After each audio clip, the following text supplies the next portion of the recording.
Hello and welcome to another History Burst video.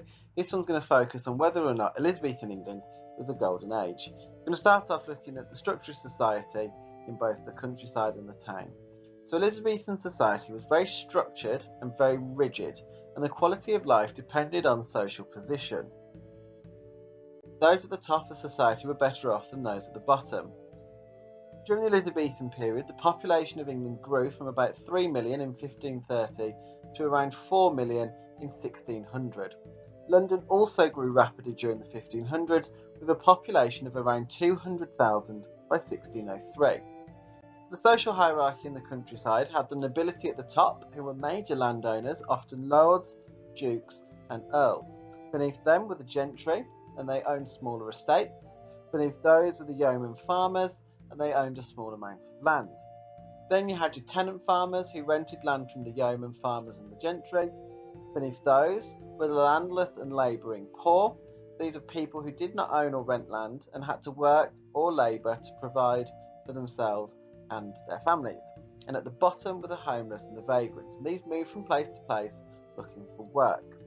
Now 90% of the population lived within the countryside. Now less than 1% of these were nobility or gentry, and less than 10% were farmers, and about 90% were landless, labouring poor, homeless and vagrants. Within the towns we had the merchants at the top, and these were traders who were wealthy. Beneath those were the professionals such as the lawyers, the doctors and the clergymen.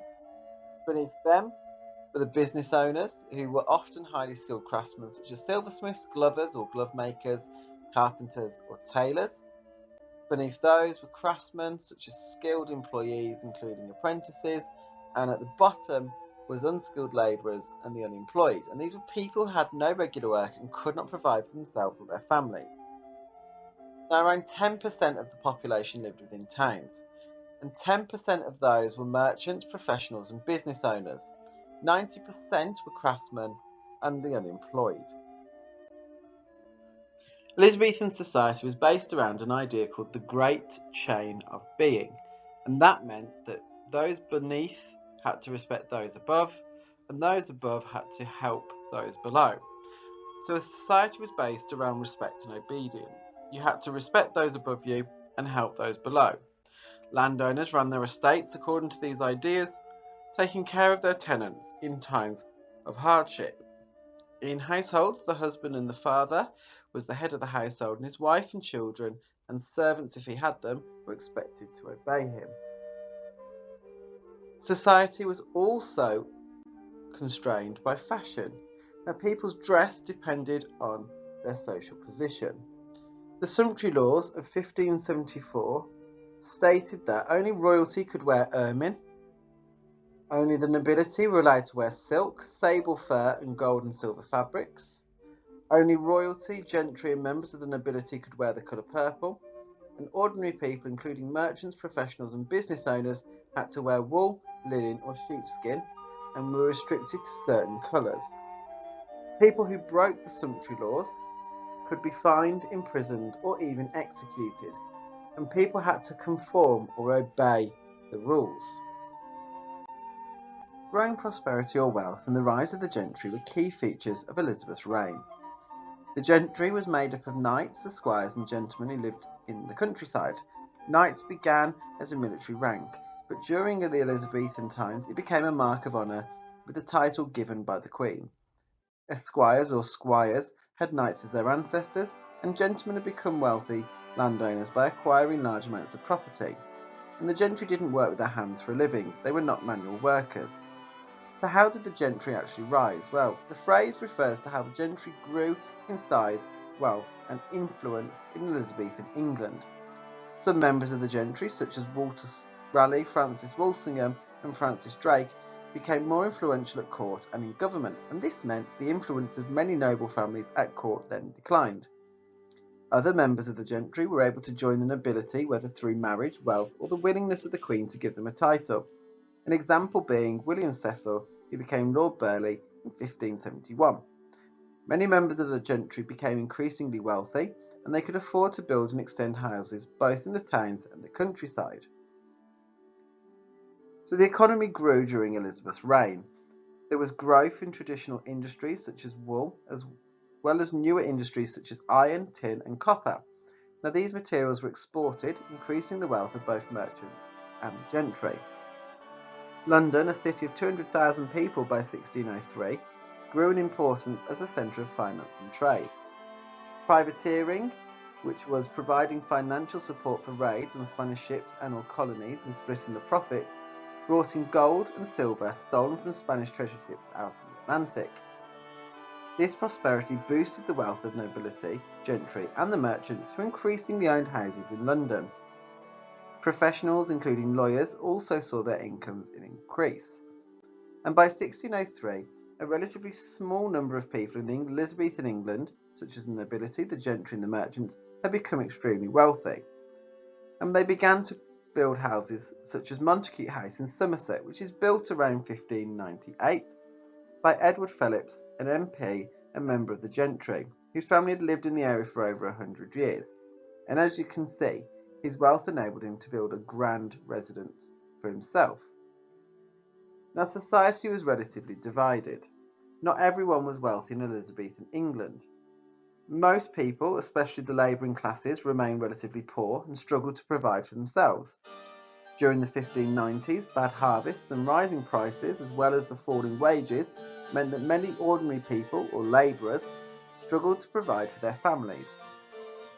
Others became vagrants, moving from place to place in search of work and often reduced to begging. The wealthy, including members of the gentry, increasingly saw the poor as a threat to their prosperity, and this was because in times of hardship, the poor's involvement in riots and rebellions threatened the gentry's lives and prosperity. The theatre was an important source of entertainment in Elizabethan England, producing plays that were a mirror of their time, as they reflected the society in which they performed. And many people often see the theatre as a symbol of the Elizabethan Golden Age. The structure of the Elizabethan theatre reflected English society.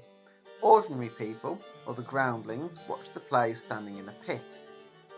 Wealthier people sat in a stadium-style seating around the stage.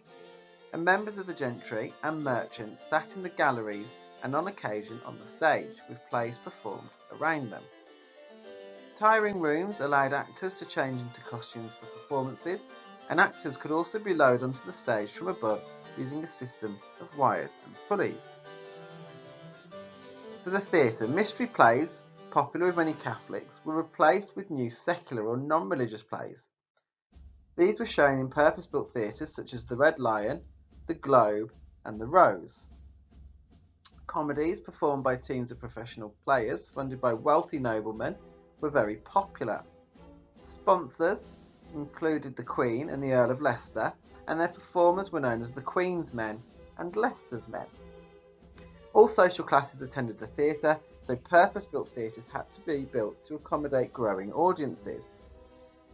Elizabethan playwrights included William Shakespeare, Christopher Marlowe, and Ben Jonson. And Elizabethan actors were also important and included Richard Burbage. Examples of Elizabethan theatres included the Globe, the Bull Ring, the Newington Butts, and the Beer Garden. Elizabethan plays then reflected the society in which they were performed. So, for example, Marlowe's Dr. Faustus reflected the growing fascination with witchcraft that gripped some sections of Elizabethan society. For others, the play represented the debate between Calvinists, who supported predestination, or the idea that our lives are decided for us by God, and those who believed in free will. Plays reflected the vulgarity of many Elizabethans. The bawdy jigs performed in theatres such as the Globe referred to adulterous wives, milkmaids, prostitutes, thieves, and muggers. Now, a bawdy jig were songs and dances performed by Elizabethan players, often wearing clown costumes, and they usually contained rude words and actions, and sometimes the audience was encouraged to join in. Different social groups had different attitudes towards the theatre during Elizabeth's reign. So why was it so popular? Well, it was cheap, and people could stand and watch plays for very little money. It appealed to all social classes. Even those who could not read and write could follow the performances, and some of which were put on in inns and taverns. Purpose-built theatres designed by James Burbage contained galleries for members of the gentry and nobility. Plays appealed to people's different tastes, with history plays such as Shakespeare's Richard III and Marlowe's Edward II, comedies such as Middleton's A Chaste Maid in Cheapside, and tragedies such as Marlowe's Dr. Faustus. Now, Elizabeth enjoyed acting and encouraged the development of acting and theatre at court and elsewhere. Elizabethan social groups then, and why they enjoyed going to the theatre. So the Queen never attended the theatre, but she enjoyed watching plays at court and funded a group of actors. The nobility could get seats on the stage itself, which allowed them to show off their clothes, their wealth and their prestige, and they often funded teams of actors, adding to the nobility's sense of importance. The gentry and merchants could buy boxes in the theatre, where they could entertain their friends and business partners. Now, a theatre box is a small separate seating area, usually with a good view of the stage, but for a limited number of people, usually 3 to 5. And then we've got the poor. Now, they could gain cheap admission, allowing them to stand close to the stage, and this is why they are known as groundlings. Now, not everyone liked the theatre. Many Puritans disliked the theatre because they argued it encouraged bawdy, drunken behaviour as well as sinful habits such as prostitution. Many of the players were disreputable. Many plays contained immoral references to sex, drunkenness and witchcraft, and Puritan distaste for the theatre was especially strong amongst the merchant classes in London. And theatres often attracted large crowds of poorer people, which some people saw as a threat to public order and a source of theft. People who owned property close to theatres often opposed them for this reason. The government worried that the content of plays might encourage rebellion. Under Elizabeth, political and religious subjects were forbidden on stage. From 1572, published plays required a licence which prevented them from addressing political issues. And in 1574, the Common Council of the City of London issued a statement describing how the theatre brought corruptions of youth and other enormities and great disorder.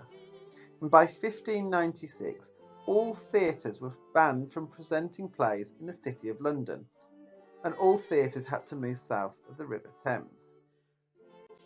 Join us next time as we look at attitudes towards the poor within Elizabethan society.